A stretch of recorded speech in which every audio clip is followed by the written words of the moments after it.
Welcome to Real Martial Law, a weekly program focusing on real estate and the laws that govern the real estate industry along the Grand Strand, the PD, and South Carolina. Tune in to Q Rock Radio, Sunday morning at 8.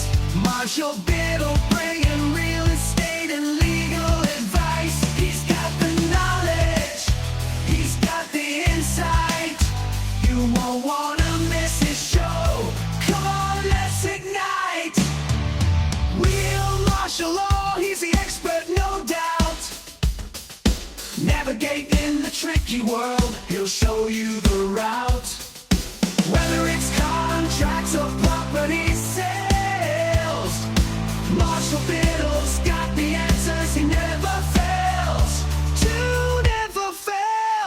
Tune in to Q Rock Radio every Sunday at 8. Get your real estate and legal advice, don't be late. Marshall Biddle's here, he'll guide you through the maze. Law and roll with Marshall Biddle, it's a days. Days are days. Well, that's a different way to start a show. How about that, huh? Yeah, that's fancy stuff right there, Jack. Theme song to get things started.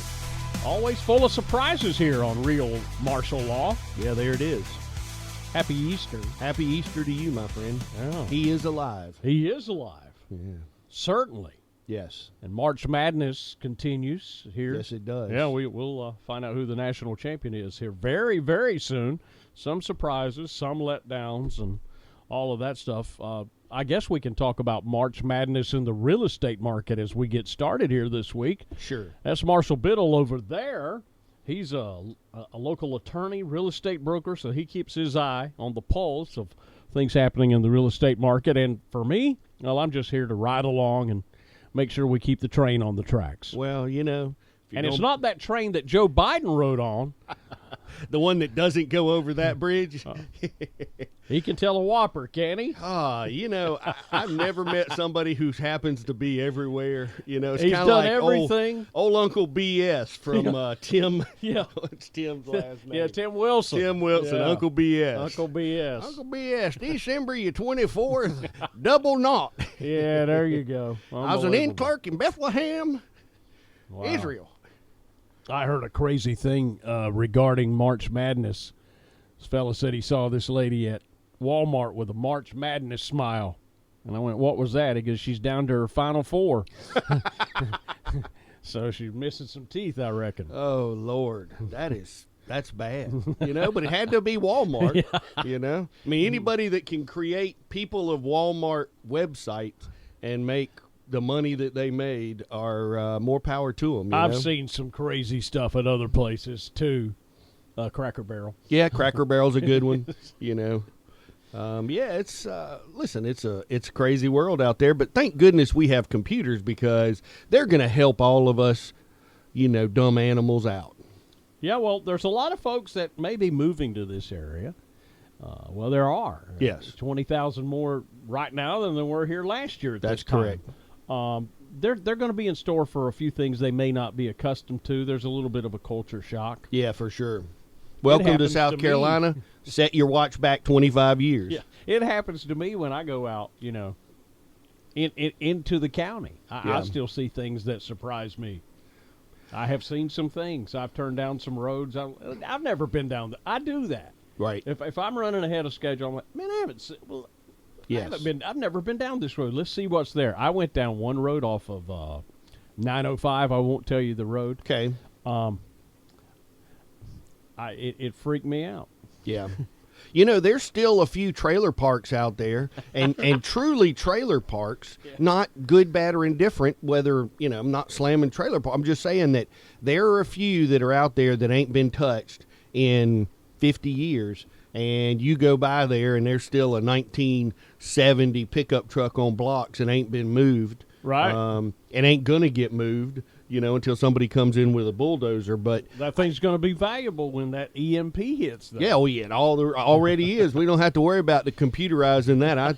My grandmother had a 1972 GMC full-size pickup with the 350 4-barrel, and you open the hood, and there were the fender flares. This was the big hood that came down in the front. Oh, sure. 6 or 8 inches on the front. It was a GMC, came from the factory with a Chevrolet tailgate. Okay. Again, GM is GM, and I love that truck. I wanted my grandmother to Must have been made on a Friday Must have been. at 4:53. They must have been like, hey, we're out of tailgates. What you got over there? You got any green ones? Yeah, I got a green one. All right, bring it over here and put it on.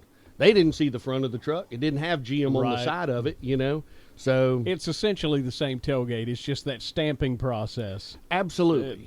So- And, for the longest time, it never dawned on me, but, obviously it did dawn on me. But I wanted my grandmother to give me that truck, and she never would. And her reasoning was, I'm not giving you that truck because if I give you that truck, you're going to turn it into a monster truck like Bigfoot, and you don't need to be driving that around the streets of Conway.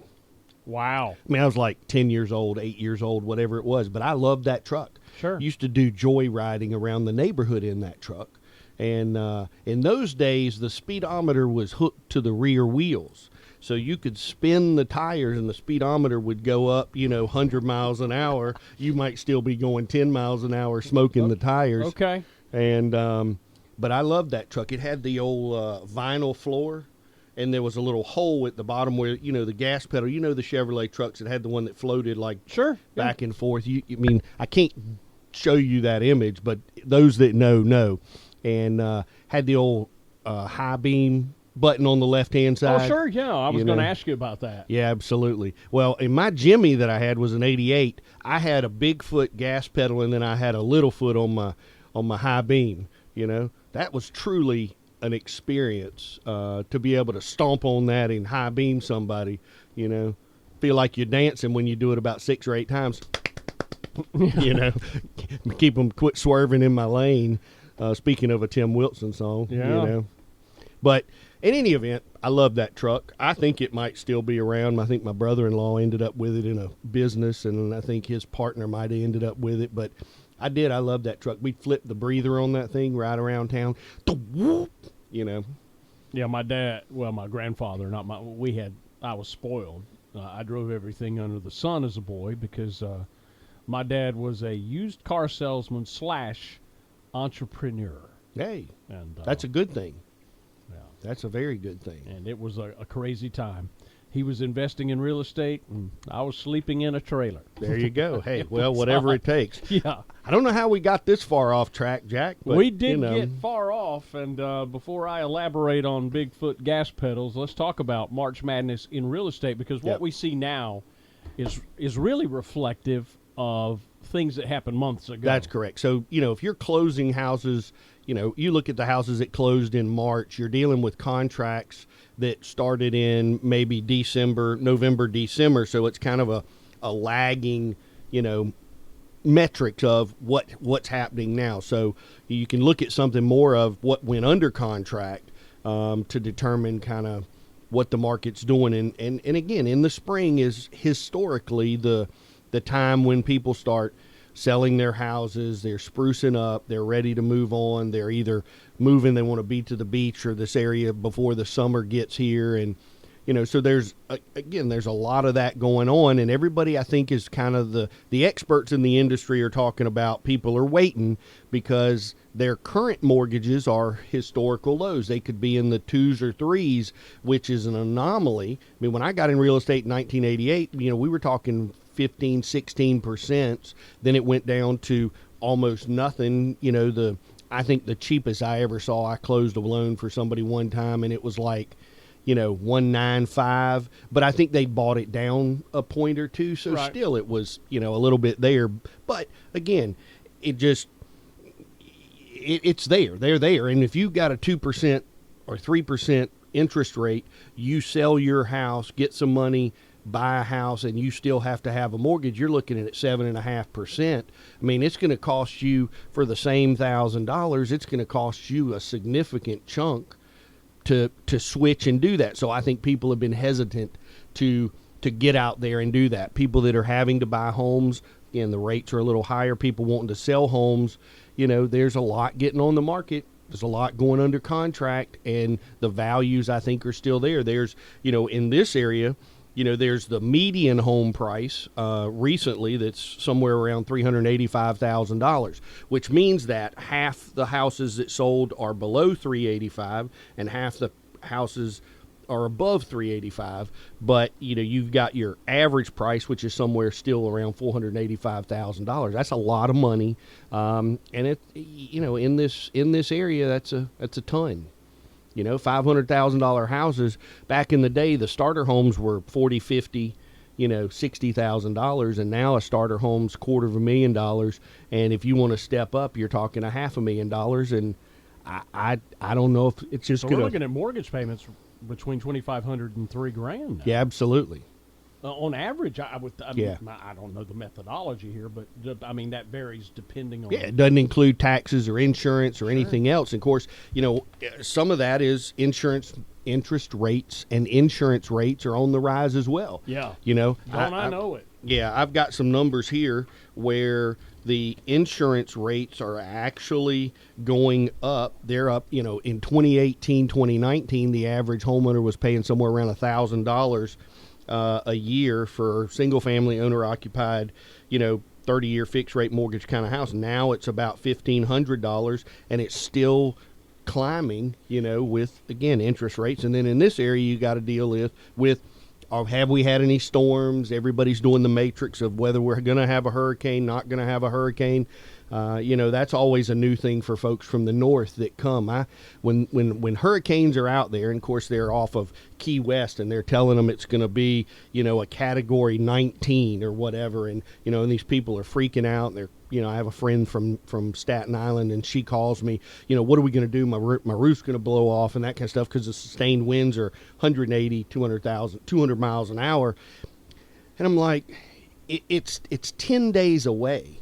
They have no idea where it's going in the next half a day. Just relax, keep an eye on it, pay attention. Don't start panicking. You start thinking, I might need to do some preparation and those kind of things, but you're going to get 2 to 3 days warning before you get any wind, any rain, or anything else. You'll know a little better where it might be going and that kind of stuff. But they have no idea. They don't understand. Those things, and then the sensationalism of the newscast and those kind of things. I think the local people do a much better job than the national people, but they're trying to get people to get out of the way. Hurricane Katrina, should have done this, should have done that. You can't play armchair Monday morning quarterback on hurricanes. You just have to look at it and see what it does. But that drives a lot of the insurance rates. It drives a lot of the things where people are moving here. A lot of people, we call them halfbacks. They went to Florida. And they're like, man, Florida really has a lot of hurricanes. We're going to go halfway back, and they come back. Hot. Yes, absolutely, it's hot. Now there's some beautiful places down in Florida. I love to go to Florida. I love to visit. I love the Keys. But I actually happened to be in the Keys one time during a Category 1 hurricane, and it was quite interesting. I've been in some Category 1s that I thought, man, that was more than I thought it was going to be. Yeah. And when you got a 2-lane road going down 100 miles, 125 miles from the mainland, if you will, down to the Keys, there's a lot of people down there. It causes some issues.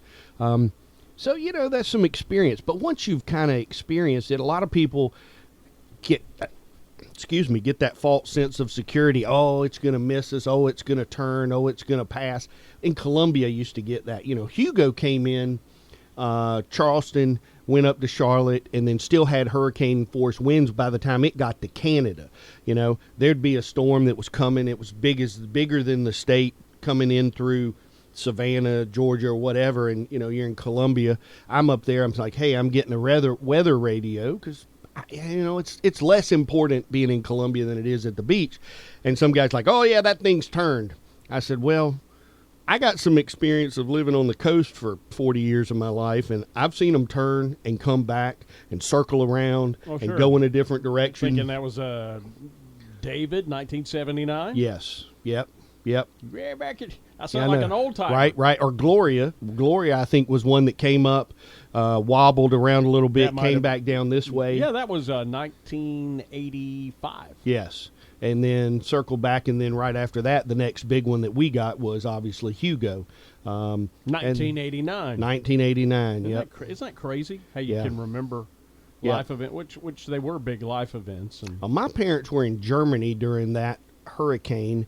We were at their house here in Conway, and we had foreign exchange students from Spain staying with them, and we were there kind of house sitting, and that was interesting. And then, my brother and then his wife and their children, and then her family, and I mean, there was like 25 people in the house. Of course, we had gas. We lost power like midnight on the night it showed up, and by 8 or 9 o'clock the next morning, we had power back on. Now, I made it down to Merle's Inlet by doing some country boy shortcuts and that kind of stuff, and I had never seen more pine trees twisted and laid down. I'm talking about pine trees that you and I couldn't put our arms around, and I learned pine trees are not very friendly when it comes to wind, but boy, these were the tall southern pines. oh, sure, yeah. And they destroyed pretty much everything. Those in the front yard, and Yes. Yeah, they're interesting. So just watch but them sway. again, that drives lots of things. Yeah, of course, well, insurance cost. Yeah. Go ahead. Insurance. I'm sorry. No, it's just I'm just looking at the clock on the wall, and I'm thinking, and the calendar at the same time, my Jerry Cox Company calendar, and so we're 2 months away from the start of hurricane season, but we do have storms that can pop up. Yep. People will just have to learn that have moved here from other parts that there's a lot of sensationalism from. Yes. Because anytime now, when a Category 1 or 2 is here along the coast, we've got family members from all over the Midwest calling my wife, wanting to make sure we're okay in all this, and Yeah. I'm outside grilling the steak. Right. Yeah, I'm like, Exactly. okay, what's going on? Again. Anyway, we got to take a breather. All right. Let's And, take a we'll- breather. and we'll be back and we'll get another cup of coffee. But happy Easter from us here Yes. on Real Martial Law. We'll be right back with more Thank you. in a bit. If you're buying or selling real estate and you need an attorney, contact Marshall Biddle at the Biddle Law Firm. Marshall's been involved in the purchase and sale of real estate for more than 30 years, and his family's been in the real estate development business for more than a century. In addition to being an attorney, Marshall is also a licensed real estate agent here in South Carolina. The Biddle Law Firm is located in historic downtown Conway and online at biddlelawfirm.net. Giddy up! We're back with more of Real Martial Law. Okay, we are back. Some of you already up this morning, taking part in the sunrise services. Absolutely. Hopefully you get to your house of worship today, but please remember, Easter is a little bit more important than the Easter Bunny. Absolutely, for It is sure. to me. No question. Easter's greatest day in the world. Easter, once upon a time, was a huge, and people do come down to the beach. Yeah. But back in the day, it was party time Yes. for a lot of college kids. Easter weekend was huge. Yes. That pretty much the spring break. I think they declared war on spring break here along our beaches back in the early 90s. Yep. But man, once upon a time, that's where the kids wanted to come in Yeah. the Carolinas and Georgia. Absolutely. Virginia. West Virginia goes without saying. And the traffic just proved it, Yeah. So, But everybody grew up, and so all those people that remembered what the beach was like then are now buying homes now. yeah, this is It's a true. special place. Yep. Still is. And again, bringing people into the town with hurricanes, and, I'm going to just touch back on something like that, and it'll bring us to something else. Okay. But, the infrastructure for these things, when you have a Category 4, Category 5, really destructive hurricane, during Hugo we had, I think it was the Sullivan's Island Bridge that got knocked off of it. It was a turn bridge, and it got knocked off of its post there. And, it was shut down. They were ferrying people across that thing for months. and so you get people here, you can't get them out, safety, water, power, the whole 9 yards, and then you look at people are used to using the infrastructure going back and forth, and then you end up with, I think that happened in a North Carolina bridge during one of the hurricanes back in the day, but then you got this thing up in Baltimore. Who would have thought that a barge, and I know this thing is a behemoth of a vehicle or vessel that runs into a one support pier that doesn't have any of those, giant wooden barriers that protect the support piers. Every bridge I've ever been around, I've seen these things. This boat starts floating, ship runs, powered down, the current is pulling it, runs in. I don't think anybody would have thought the whole dang bridge was going to come down. And it didn't take long. It was instantaneous. Yeah. It was like, okay, we ran aground, they threw out the anchors, and this thing hit, and to me it's like, what little bit of error could have caused that bridge to come down? When's the last time somebody inspected it? When's the last time they, I think it was recently inspected. Yeah, that thing was, what do you How walk down fast there? was it going? 8 miles an hour. Okay. That doesn't sound fast. No, but when, 50 million ton. I don't know how big that boat was. 50 tons, 5,000, 50,000 tons. I don't know. It was a monster. It's got thousands of those sea containers shipping on containers. it. Yeah, and it's caused some issues for a lot of the industries that use that. Right now they can't go in and out of there, so everybody that's in port is still in port. Everybody that's out of port that had stuff coming, they can't get in there Imagine either. what's on that ship. Now, I've heard there was some hazardous stuff that had leaked in there. I don't, there's so many things that are conflicting reports. But if you had a shipment of something on that boat, you're not getting that shipment.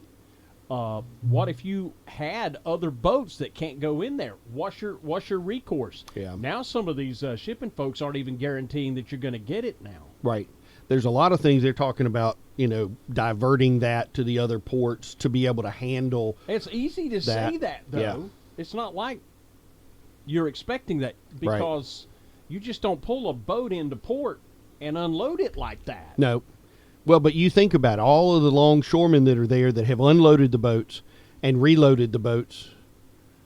Okay? Well, you can only do that once. So what are they doing? They're sitting around doing nothing. Right. So I guess they're trying to find a job on another port where it's going to be open. I know this is just one port, but it affects everything.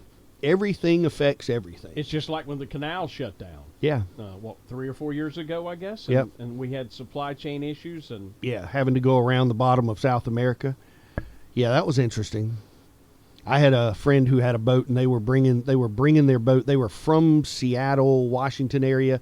They were flying here, and somebody was bringing their boat around, and they ended up having to go around the southern tip of South America and bring it. It took them an extra month or something just to do that. So the Panama Panama's Canal. ours, and Yeah. I think that may have been the Suez Canal that had the ship that they had to wait till the Oh yeah, tide. right. That was sideways. Yep, Yeah. for sure. And this has nothing to do with shipping, but have you ever been up in Little River when there was more than one casino boat? yes. Of how those captains would turn that thing around out there. Yeah. Now that's a thing of beauty. Yep. Thank goodness for bow thrusters, right? Oh my, I'm looking at that. I went up there like several times just to see it. Yeah. Because I was on one of those boats. I know I'm a Baptist and it's Easter Sunday. Right. I'm testifying. Yeah, tell them, Lord. I went for the buffet. Yeah. I like, give me some more of the green stuff there, Clark, because it's real good. Nice. Yeah, for sure. Oh my goodness. But to see those guys turn those boats around. Yeah. And It will cause some issues, but a boat. Well, they said that a ship like that, it takes them 5 miles to turn that thing around. Yeah. So it was as close to the bridge as it was going to be. It's a fine line when you're trying to aim that thing through a hole that's maybe 200, 300, 500 yards across. yeah. You talk about the eye of a needle. and there's not a lot of room for error, as we well know. And the guy running the boat was the port. What do they call him? The pilot. He was the harbor pilot. So he knows when those things come in, he gets on the boat, he drives it in because he knows the port. The captain doesn't know that port from Adam. Sure. Yeah. And that guy knows. And those guys are super smart. They have to, the test for that is they have to write out and draw the entire port, all of the sandbars and all of the stuff. I mean, that is quite an interesting feat. But it's going to affect everything. I think they said that the majority of the automobiles come and go out of that port. Mm-hmm. So I think that's going to cause some problems on getting vehicles in and out. I don't know whether that's a good thing or not. We've been having chip problems for 2 or 3 or 4 years now. We've got chip companies coming up in Texas and those kind of things. I mean, it affects everything. It affects the market. It affects the housing. It affects the insurance. It affects cars, automobiles. You know, it's funny that we're all tied to everything. Yeah, it is anymore. You know, and most everything is computerized. You know, it's not like that thing had an emergency, wheel on it. Those things are driven by joystick and computers. The computer goes off, man, you're a passenger. You're no longer in control of that ship. Sure. So Tesla cars are doing the same thing. I mean, you become a passenger to a vehicle that's driving you where you're going. I'm not sure I want to live in that world or that community. I'm still interested in that 1973 GMC Chevrolet pickup truck. Well, before I let you get out of here, if people have more questions about bridges in the area and real estate, right? Because this show does seem to drift. It does. I mean, again, this is an idea for us to talk about a little bit of information, but also talk about some local stuff. Sure, but if you're in the market to buy a home, or you have any legal questions pertaining to home ownership or taxes or insurance, or, estate planning and those kind of things. Yeah, absolutely. So if you want to ask a question on the show and we can answer it here on the radio, you email us at questions@realmarshallaw.com. You can reach out to me and check out my website at biddlelawfirm.net. That's BIDDLELAWFIRM.net. You can call us at the office 843-903-1600. If we're not in, leave us a message. We'll get right back to you as soon as we can. And, we're always here, been here, to service our community and those that move here or live here, been here forever. So we're available. Can't do it all, but we can certainly point you in the right direction if it's not something that we do. All right, we'll take a quick time out, wrap up another edition of Real Marshall Law. If you're buying or selling real estate and you need an attorney, contact Marshall Biddle at the Biddle Law Firm. Marshall's been involved in the purchase and sale of real estate for more than 30 years, and his family's been in the real estate development business for more than a century. In addition to being an attorney, Marshall is also a licensed real estate agent here in South Carolina. The Biddle Law Firm is located in historic downtown Conway and online at biddlelawfirm.net. Well, I had fun this week. For sure. Yeah. I mean, I got to talk about bridges and Joe Biden and hurricanes. Yeah. And that's a lot better than me dwelling on interest rates and insurance. Well, my blessing came this morning at sunrise, and the sun came up, and, he is alive, and we are blessed for having him in our lives. Absolutely. Thank you, man. I appreciate Thank you, Jack. Happy Easter. Happy Easter to you. We'll see you next time for another edition of Real Marshall Law. When it comes to real estate and the law, Marshall Biddle is keeping it real. Tune in to Q Rock Radio Sunday morning at 8. Marshall Biddle bringing real estate and legal advice. He's got the knowledge, he's got the insight.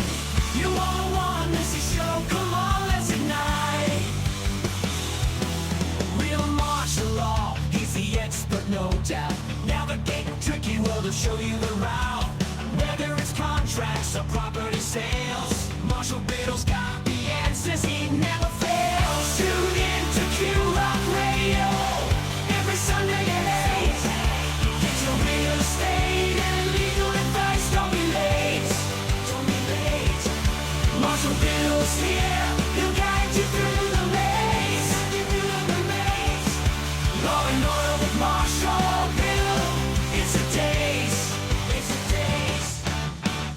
Real Martial Law is a paid program. The views expressed on this show are those of the hosts and guests and do not necessarily reflect the views of the ownership or management of this broadcast station.